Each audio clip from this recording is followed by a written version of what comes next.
தாத்தா பசிக்கிறது தாத்தா. உங்கள் பாட்டி வெளியே சென்றிருக்கிறாள். எனக்கோ உணவு சமைக்க தெரியாது. இப்பொழுது என்னடா செய்வது? தாத்தா ரொம்ப பசிக்கிறது. சரி, உள்ளே பழங்கள் இருக்கிறது, அதை தின்று பசியாருங்கள். எனக்கு உணவு தான் வேண்டும். பெரியவரே, குழந்தைகளுக்கு நான் உணவு சமைத்து தருகிறேன். அம்மா, நீங்கள் அதிதிகளாக வந்தவர்கள். உங்களை சிரமத்திற்கு ஆளாக்க நான் விரும்பவில்லை. ஐயா, போக்கிடம் இல்லாத எங்களுக்கு தங்க இடம் கொடுத்து ஆதரித்தீர்கள். தங்களுக்கு உதவும் பாக்கியம் கிடைத்ததை நான் சிரமமாக கருதுவேனா? இதோ நான் நொடியில் உணவு தயார் செய்கிறேன். நீங்கள் சிறிது நேரம் விளையாடுங்கள். அதற்குள் நான் உணவு தயார் செய்கிறேன். அம்மா, இவர்களை பார்த்துக் கொள்ளுங்கள்.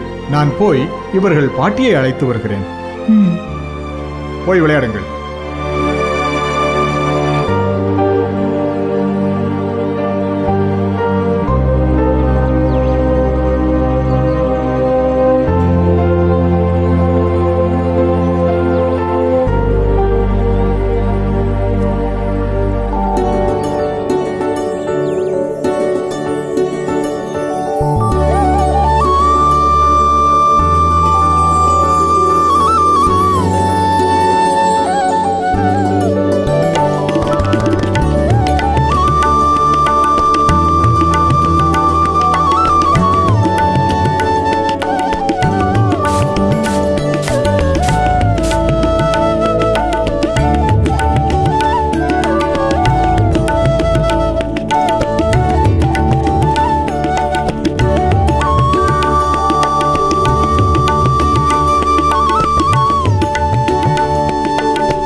அத்தை,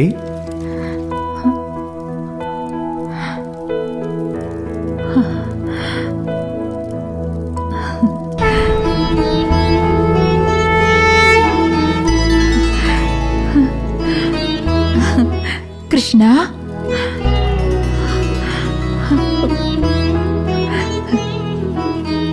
கிருஷ்ணா, உன் சகோதரனின் புத்திரன் கிருஷ்ணனேதான். வராத மாமணி போல் வந்திருக்கிறாய். நீ அமர்வதற்கு கூட இங்கு சரியான ஆசனம் இல்லை. உன்னை உபசரிக்க கூட எனக்கு அவகாசம் இல்லை. அத்தனை கடும் பணியா? எங்களுக்கு அடைக்கலம் கொடுத்த பெரியவரின் பேர குழந்தைகளுக்காக நான் இங்கு உணவு சமைத்துக் கொண்டிருக்கிறேன். இதோ நொடியில் சமையலை முடித்து விடுகிறேன்.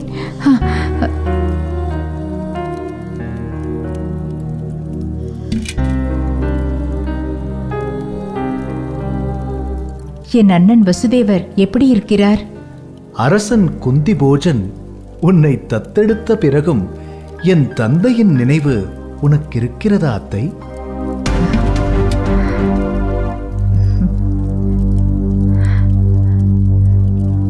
கிருஷ்ணா, நான் அரசரின் மகளாக மனைவியாக இருக்கலாம். ஆனால் என் உடன் பிறந்த சகோதரரை என்னால் எப்படி மறக்க முடியும்? தந்தை வசுதேவர் இதை அறிந்தால் மகிழ்ந்து போவார். தேவகி நலமா? என் மருமகள் சுபத்ரா எப்படி இருக்கிறாள்? யாவரும் நலம்தான் அத்தே. சுபத்ரா இப்போது பருவமங்கை. என்னது? சுபத்திரா பருவமடைந்து விட்டாளா?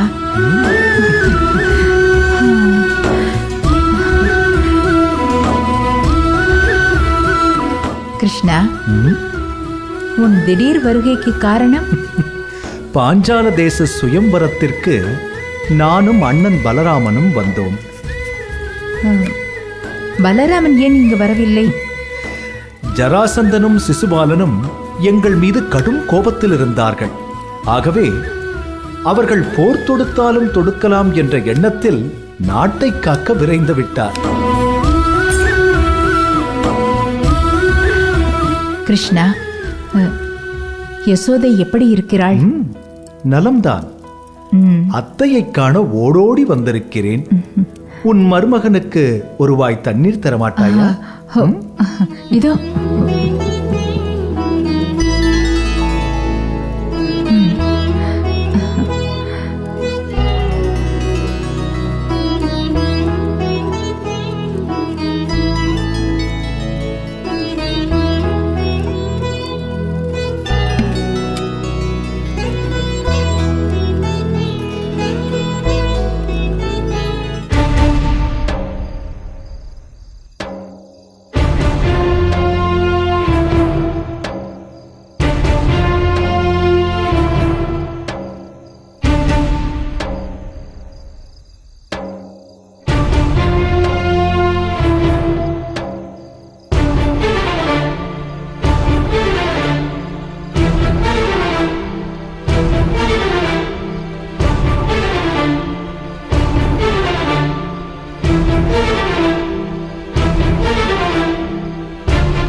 தந்தையே, தந்தையே, தந்தையே, தந்தையே, மகனே, தந்தையே. திருஷ்டத்யும்னா, ஏன் இவ்வளவு பதற்றத்தோடு வருகிறாய்? என்ன நடந்தது? என் புத்திரி திரௌபதி எங்கே இருக்கிறாள்? அவளுக்கு என்னவாயிற்று? நீங்கள் நினைப்பது போல் பதட்டப்படுவதற்கு ஒன்றுமில்லை. திரௌபதி நலமாகவே இருக்கிறாள். அவள் தனது லட்சியத்தை எட்டிவிட்டாள். மகனே, சொல்வதை விளங்கச் சொல். பதற்றத்தில் என் இதயமே வெடித்து விடும் போல் இருக்கிறது. அரசே, சற்று ஆசுவாசமாக இருங்கள். திருஷ்டத்யும்னா, நீ சொல்ல வந்ததை சொல். உன் வாயிலிருந்து உதிரும் திருமொழி எனது துயரத்தை போக்கட்டும். சொல் மகனே. பெரும் விசாரணைக்கு பிறகு அந்தணர்களை வழியில் கண்டேன். அவர்கள் வேறு யாரும் அல்ல, பாண்டவர்கள் தான்.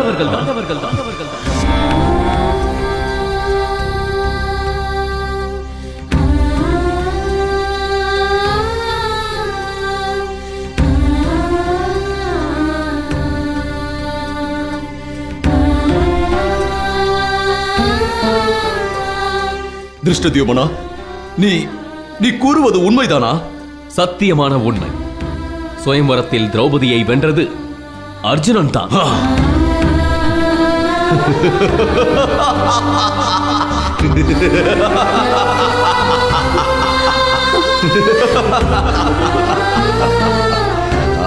எங்கே எங்கே மறுபடியும் கூறு. என் காதுகளில் தேனை ஊற்றுவதை போல் இருக்கும் அந்த இனிமையான வார்த்தைகளை திரும்பவும் ஒரு முறை கூறு. உலகில் மிகச் சிறந்த வில்லாளி என்ற பெயர் எடுத்த அர்ஜுனனுக்குத்தான் நம் திரௌபதி மாலையிட்டிருக்கிறார்.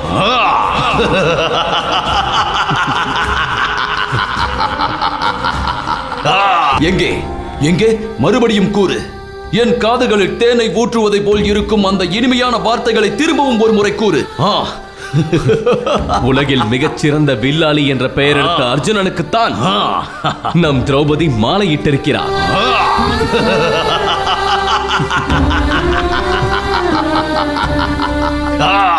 இதை நீ எவ்வாறு கண்டறிந்தாய்? அவர்கள் ஐவராக இருந்தனர். இதை கொண்டு அவர்கள் பாண்டவர்கள் தான் என்று நாம் எப்படி முடிவு செய்ய முடியும்? பாண்டவர்களின் பெயரை சொல்லி அவர்கள் தங்களுக்குள் அழைத்துக் கொண்டார்கள். மேலும் தாங்கள் பாண்டவர்கள் தான் என்று நம் திரௌபதியிடம் அவர்கள் ஒப்புக்கொண்டதை நானே நேரில் கண்டேன்.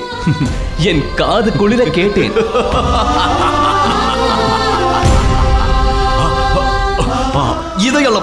இதையல்லவா நீ முதலில் கூறியிருக்க வேண்டும்.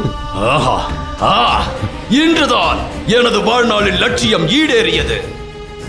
இந்த நாளுக்காகத்தானே நான் இத்தனை நாளாக காத்துக் கொண்டிருந்தேன். மகனே திருஷ்டத்யும்னா, வா வா.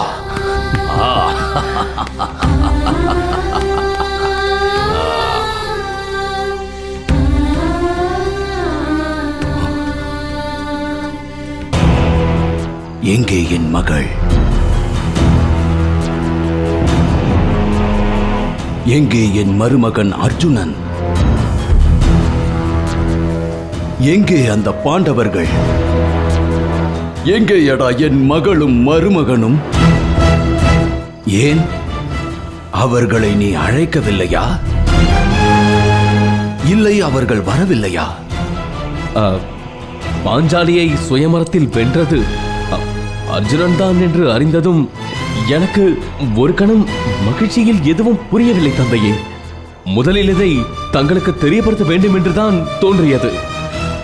உங்கள் பதட்டத்தை தணிக்க வேண்டும் என்று இந்த மகிழ்ச்சியான செய்தியை உங்களிடம் சொல்ல ஓடோடி வந்தேன்.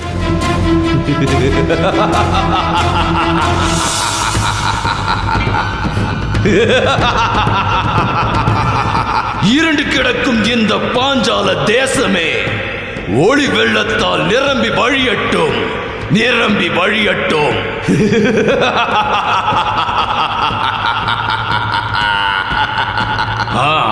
திருஷ்டத்யும்னா, தந்தையே, இந்த பாஞ்சால தேசம் மீண்டும் திருவிழா கோலம் பூண வேண்டும். இந்த அரண்மனை எங்கும் தோரணங்களால் அலங்கரிக்கப்பட வேண்டும். அப்படியே ஆகட்டும் தந்தையே. பாண்டவர்களை சகல மரியாதையோடு அழைத்து வருவதற்கான ஏற்பாடுகள் தொடங்கட்டும். மேளதாளங்கள், இசை கச்சேரிகள், நடன நிகழ்ச்சிகள் என இந்த அரண்மனையே அமர்க்களப்பட வேண்டும். சத்யஜித், அண்ணா, நீ உடனடியாக சென்று பாண்டவர்களை அழைத்து வா. அண்ணா. செல். இதோ அண்ணா, இப்பொழுதே புறப்படுகிறேன்.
அவமானத்தால் பிணத்துக்கு சமானமாக இதுவரை வாழ்ந்து வந்த நான் இனிமேல் தான் மனிதனாகப் போகிறேன். ஆம் அர்ஜுனா, உனக்கு இந்த கிரீடத்தை சொந்தமாக்கி உன்னை எனது சொந்தமாக்கப் போகிறேன். மித்ர சத்ரு துரோணனே, அதன் பிறகு தானாகவே அர்ஜுனன் உனக்கு எதிரியாவான். உன் தலையை என் மகன் யுத்த களத்தில் வெட்டி வீழ்த்துவான். அன்றே நான் சத்திரியனாவேன். இது சத்தியம்.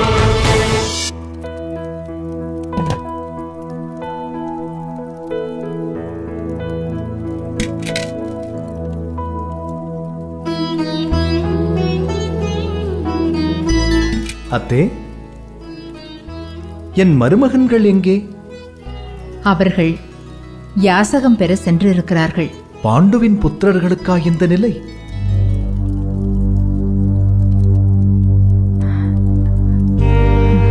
என்ன செய்ய, விதி எங்களை ஆட்டி படைக்கிறது. அத்தை, இந்த பழத்தை நான் எடுத்துக்கொள்ளட்டுமா?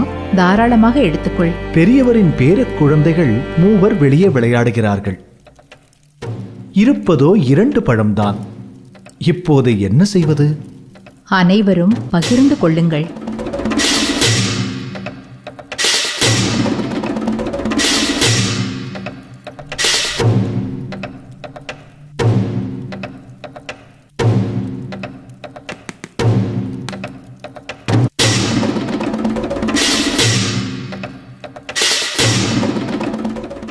எப்போது நாடு திரும்புவதாக உத்தேசம்? முடிவு எங்கள் கையில் இல்லை கிருஷ்ணா.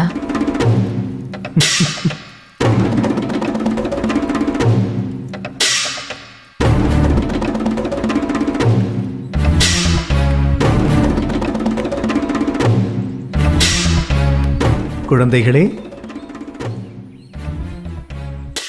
வாருங்கள், சாப்பிடலாம்.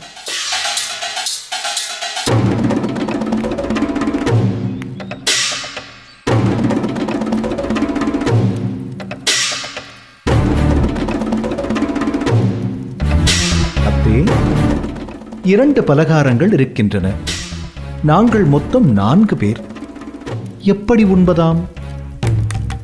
பகிர்ந்து கொள்ளுங்கள். வாருங்கள்.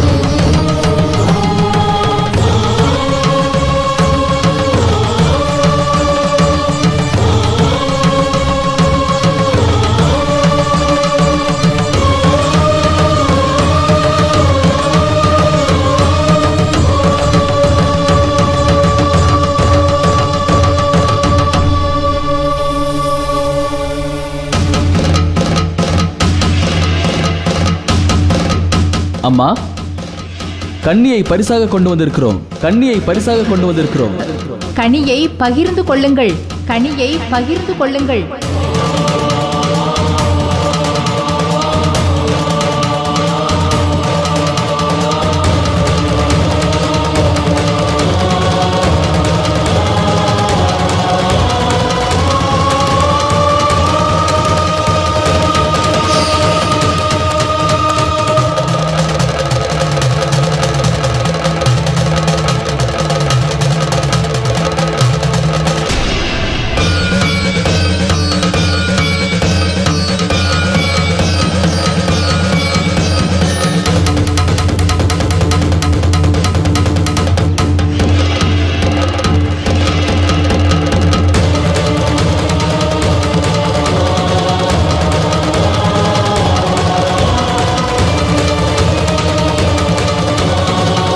அம்மா, வெளியே வந்து பாருங்கள். நாங்கள் கொண்டு வந்தது கண்ணியை.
கொண்டு வந்தது கன்னி என்று தெரியாமல் கனி என்று நினைத்து பகிர்ந்து கொள்ளுங்கள் என்று சொல்லிவிட்டேன்.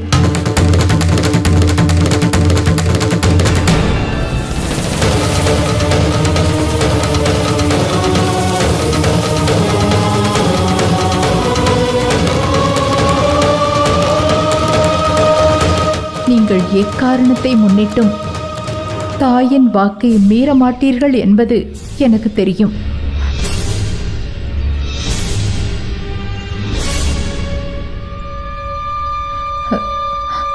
ஆனால் இந்த விஷயத்தில் அனைத்து தர்மங்களையும் அறிந்த தர்மா, நீதான் முடிவெடுக்க வேண்டும். சுயம்பர மண்டபத்தில் வில்லை வளைத்து லட்சியத்தை அடித்து அரசர் வைத்த போட்டியில் வென்றவன் அர்ஜுனன். ஆதலால் அர்ஜுனன் ஒருவனுக்கே திரௌபதி சொந்தமாவாள்.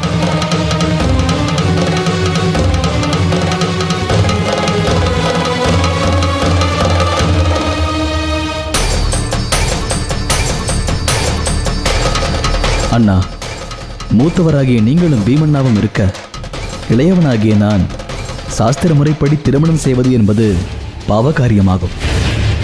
இது பெரியோர்களாலும் முன்னோர்களாலும் வரையறுக்கப்பட்டது. இதை அறிந்தே நம் தாயிடமிருந்து அப்படி ஒரு வார்த்தை வந்திருக்கும் என்று நான் நினைக்கிறேன்.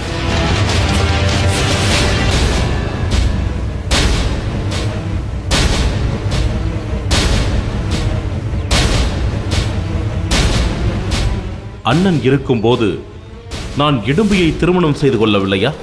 நீங்கள் புரிந்தது காந்தர்வ மனம்.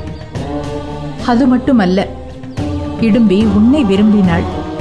நீ ஏற்றுக்கொள்ளவில்லை என்றால் உயிரை துறப்பேன் என்றாள். அம்மா சொல்வதுதான் சரி.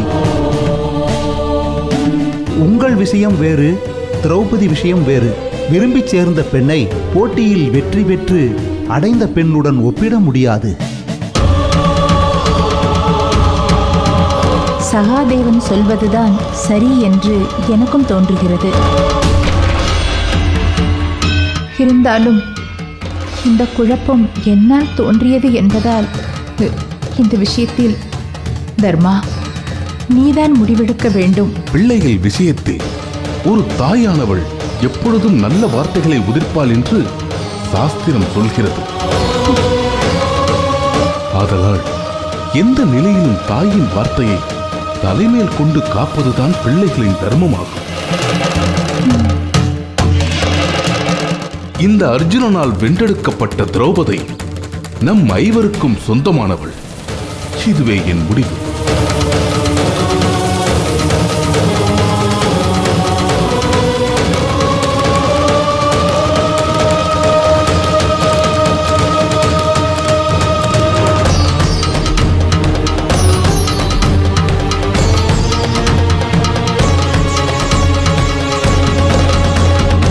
இப்படி அனைவரும் சிலை போல் அதிர்ந்து நிற்கிறீர்கள்?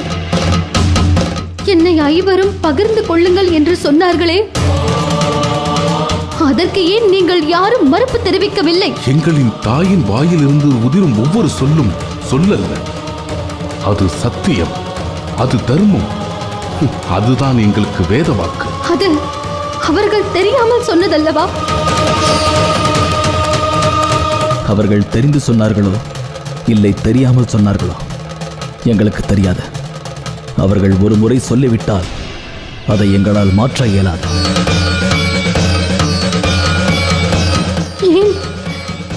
ஏன் மாற்ற இயலாது? பாண்டவர்களாகிய நாங்கள் எங்களுக்குள் செய்து கொண்ட சங்கல்பம் எந்த ஒரு சூழலிலும், எந்த காரணத்தினாலும், எந்த தருணத்திலும் நாங்கள் எங்கள் தாயின் வாக்கை மீறுவதில்லை. இது சத்தியம்.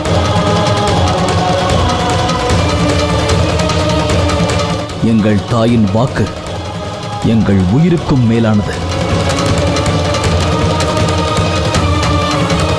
அதை மீறுவது நாங்கள் உயிர் துறப்பதற்கு சமமாகும்.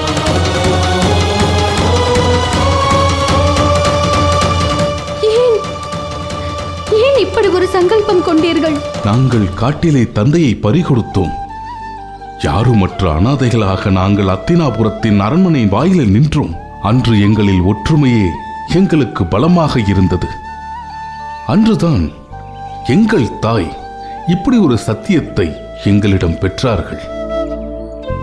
எக்காரணம் கொண்டும் எச்சூழலிலும் நாங்கள் எங்கள் தாயின் வாக்கை மீறமாட்டோம் என்பதே அந்த சத்தியம்.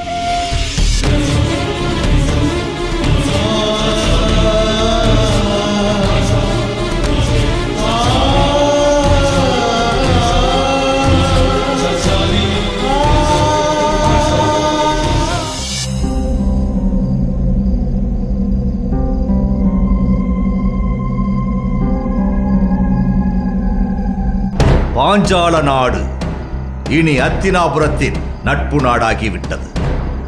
இந்த பாரத வருஷத்திலேயே மிகப்பெரிய சாம்ராஜ்யம் இந்த அத்தினாபுரம் தான். மணமகளாக வரும் திரௌபதிக்கு மிகப்பெரிய வரவேற்பு நடத்த வேண்டும்.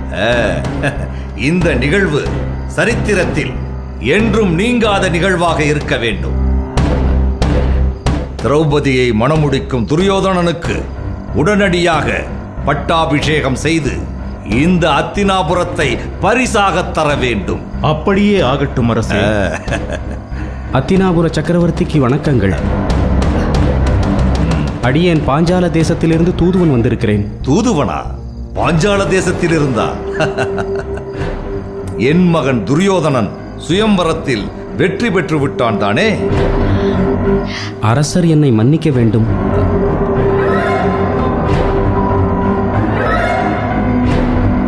இளவரசர் துரியோதனர் சுயம்வரத்தில் தோல்வியை தழுவினார்.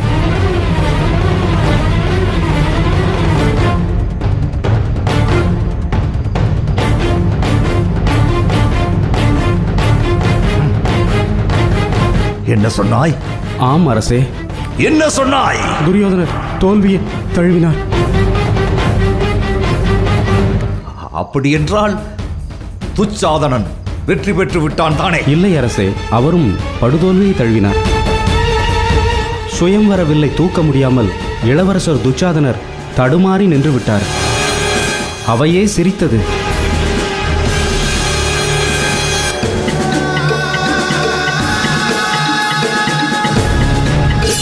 ஐயோ அரசே!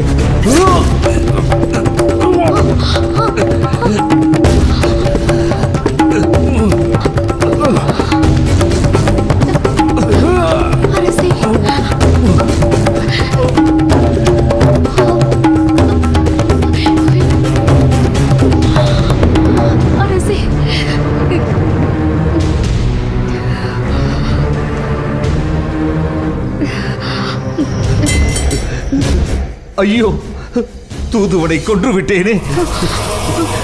இது சத்திரிய தர்மத்திற்கு எதிரானதே. காலம் என்னை தூற்றுமே.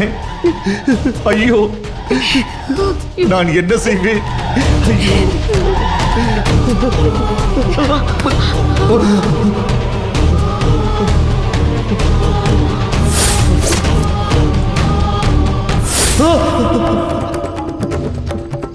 நான் தவறு செய்து விட்டேன். அரசே, அரசே, தங்களுக்கு என்னவானது? ஏன் உங்கள் குரலில் இத்தனை பதற்றம்? நான் தூதுவனை கொன்று விட்டேன். இந்த பாவம் என்னை 7 ஜென்மத்திற்கு பீடிக்குமே. அரசே, இது நமது அந்தப்புரம். இங்கு நீங்களும் நானும் மட்டும்தான் தனித்திருக்கிறோம். நான் தூதுவனை கொன்றது உண்மையா? அரசே, என்ன சொல்கிறீர்கள்? ஏதேனும் கனவு கண்டீர்களா?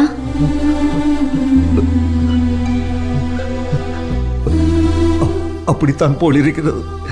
அரசே, நிம்மதியாக துயில் கொள்ளுங்கள். பதற்றத்தை தவறுங்கள். உறங்குங்கள்.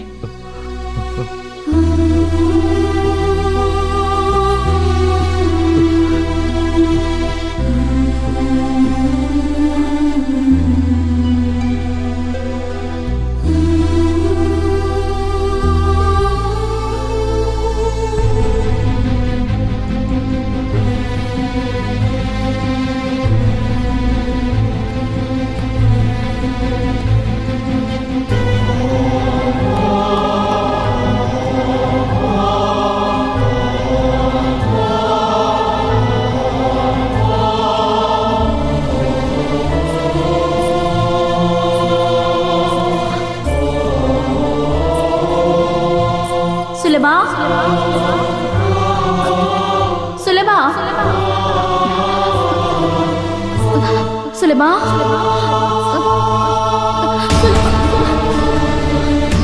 சுலபா, சுலபா. மகாராணி, மகாராணி, மகாராணி, என்னவாயிற்று? எழுந்திருங்கள். பார்த்து, மெதுவாக பார்த்து. மகாராணி, தங்களின் அகால வருகை என்னை அதிர வைக்கிறது. அதுவும் தனியாக வந்துள்ளீர்களே. சுலபா, என்னை விதுரனிடம் அழைத்து செல்வாயா? சரி, வாருங்கள். பார்த்து.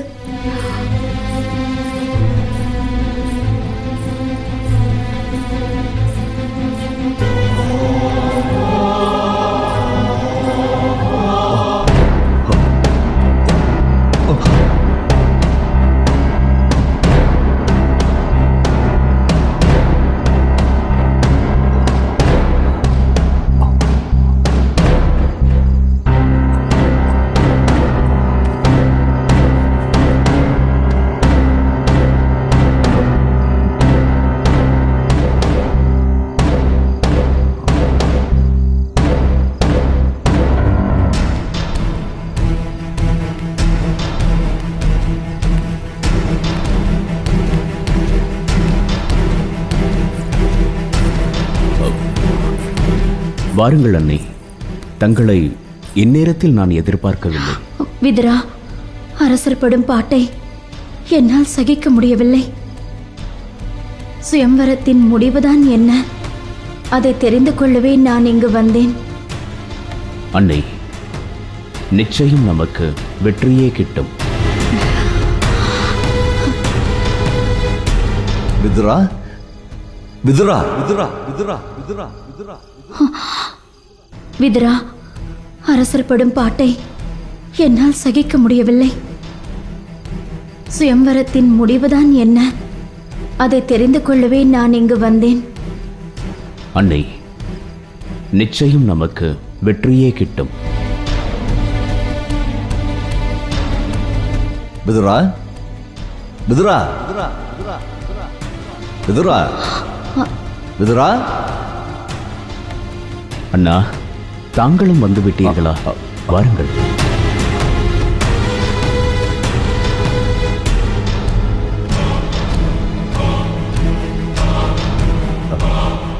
அமருங்கள் அண்ணா.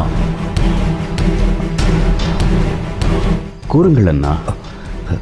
விதுரா, பெரும் குழப்பம் என்னை பிடித்து ஆட்டுகிறது. என்ன குழப்பம் அண்ணா?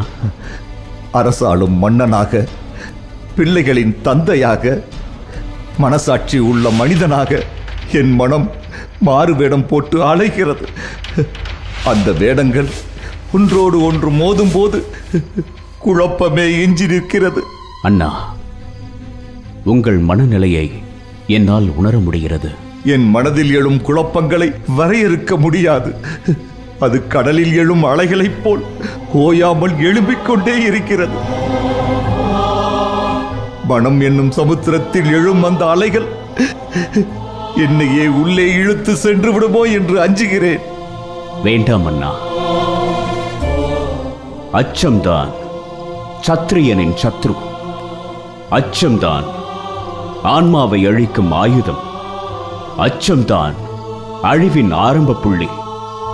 ஆகவே அச்சத்தை தாங்கள் தவிர்க்க வேண்டும். இதை நான் சொல்லி நீங்கள் அறிய வேண்டியதில்லை. முடியவில்லையே விதுரா. அண்ணா, தாங்கள் வழக்கத்தை விட இன்று பெரும் குழப்பத்திற்கு ஆளாகி இருப்பதாக தோன்றுகிறது. காரணத்தை நான் அறியலாமா?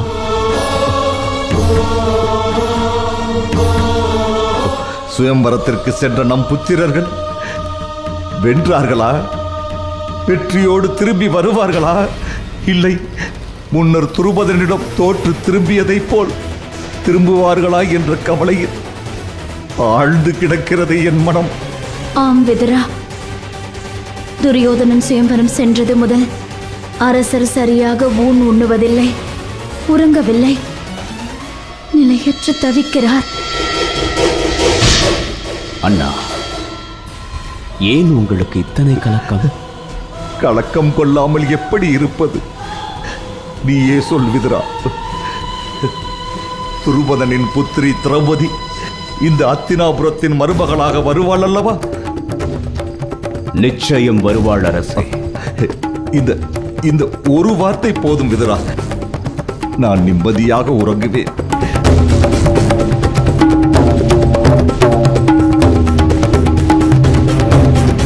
என் மகன் துரியோதனன் மாபெரும் பராக்கிரமசாலி.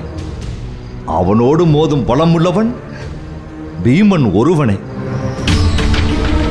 அவனும் இப்போது உயிரோடும் இல்லை. மேலும் வில்வித்தையில் நிகரற்ற அங்கமன்னன் கர்ணன் இருக்கிறான். வாழ்வீச்சில் துச்சாதனன். இவர்கள் இருக்க நிச்சயம் அவர்கள் திரௌபதியோடுதான் வருவார்கள். விதுரா, திரௌபதி அத்தினாபுரத்தின் மருமகளாக வருவாள் அல்லவா? நிச்சயம் வருவாள் அண்ணா, அதில் உங்களுக்கு எந்த சந்தேகமும் வேண்டாம். இப்போதுதான் என் மனம் நிம்மதி அடைகிறது. துரியோதனன் நாடு திரும்பியதும் அவனுக்கு திருமணம் செய்ய வேண்டும். ஆம், திருமணம் செய்த கையோடு அவனுக்கு பட்டாபிஷேகம் செய்ய வேண்டும். நான் சொல்வது சரிதானே விதுரா? சரிதான் அண்ணா. காந்தாரி, இன்று நான் நிம்மதியாக உறங்குவேன். விதுரா, நான் வருகிறேன். வாருங்கள்.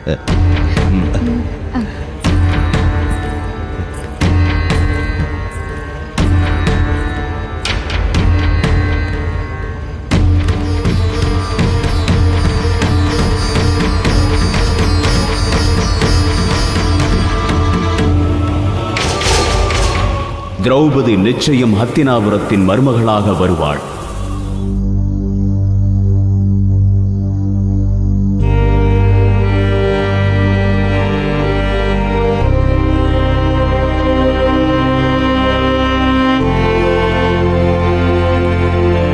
அத்தை, கிருஷ்ணா, ஏன் இந்த விபரீத விளையாட்டு? இது விளையாட்டல்ல, முற்பிறப்பின் வினை. இப்பொழுது என்ன செய்வது கிருஷ்ணா? உன் பிள்ளைகள் ஐவரும் திரௌபதியை மணப்பதை தவிர வேறு வழி இல்லை. காரணம், உன் வாக்கை உன் புத்திரர்கள் ஒருபோதும் மீறமாட்டார்கள் அத்தை. அப்படி என்றால் பகிர்ந்து கொள் என்ற வார்த்தை என் வாயிலிருந்து வரவழைக்கத்தான் இப்படி ஒரு நாடகம் ஆடினாயா? இது எப்படி நடக்கும்? என் பிள்ளைகள் 5 பேர் எப்படி ஒரு பெண்ணை மணப்பார்கள்? அப்படி மணந்தால் அவர்களுக்குள் பிரிவினை ஏற்படாதா? ஐவரும் திரௌபதியை மணக்காவிட்டால் தான் பிரிவினை ஏற்படும். எப்படி சொல்கிறாய் கிருஷ்ணா? உன் பிள்ளைகளில் திரௌபதியை அடைய விரும்பியது யார்? ஐவரும் தான். ஐவரும் நேசித்த பாஞ்சாலியை ஒருவருக்கு மனம் முடித்து வைத்தால் அவர்களுக்குள் பிரிவினை ஏற்படாதா அத்தை? நீ என்ன சொன்னாலும் 5 ஆண் மகன்கள் ஒரு பெண்ணை மணப்பது எந்த விதத்தில் சாத்தியம் கிருஷ்ணா? அத்தை, நீ மனது வைத்தால் சாத்தியமாகும். இந்த சாத்தியம் பின்னால் சரித்திரமாக உருமாறும். கிருஷ்ணா, ஆனாலும் அத்தை, இது அரசியல். இந்த அரசியல் சதுரங்கத்தை நீ வெற்றிகரமாக ஆட வேண்டும் என்றால் இப்போது திடமாக ஒரு முடிவெடுக்கத்தான் வேண்டும். நீயும் ஒரு பெண்தானே என்று என்னிடம் திரௌபதி கேட்டால் நான் என்ன பதில் சொல்வேன்? உன் அனுபவத்தை பதிலாகச் சொல்.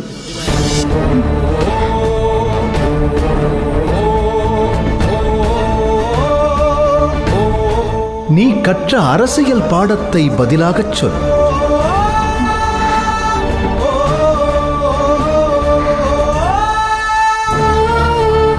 நடக்கும் யாவிற்கும் நானே காரணகர்த்தா. போற்றலும் தூற்றலும் என்னையே வந்து சேரும். நான் என்றும் உன்னோடு இருக்கிறேன் என்று நீ நம்பினால் உன் வார்த்தையில் உள்ள உண்மை உனக்கு புரியும்.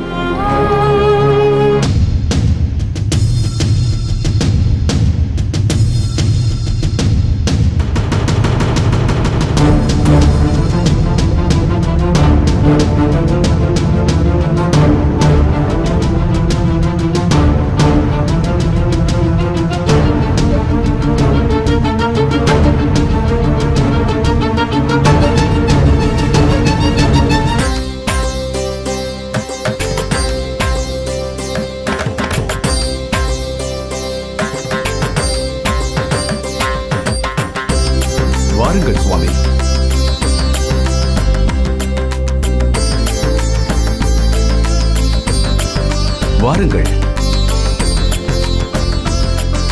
வாருங்கள் சுவாமி.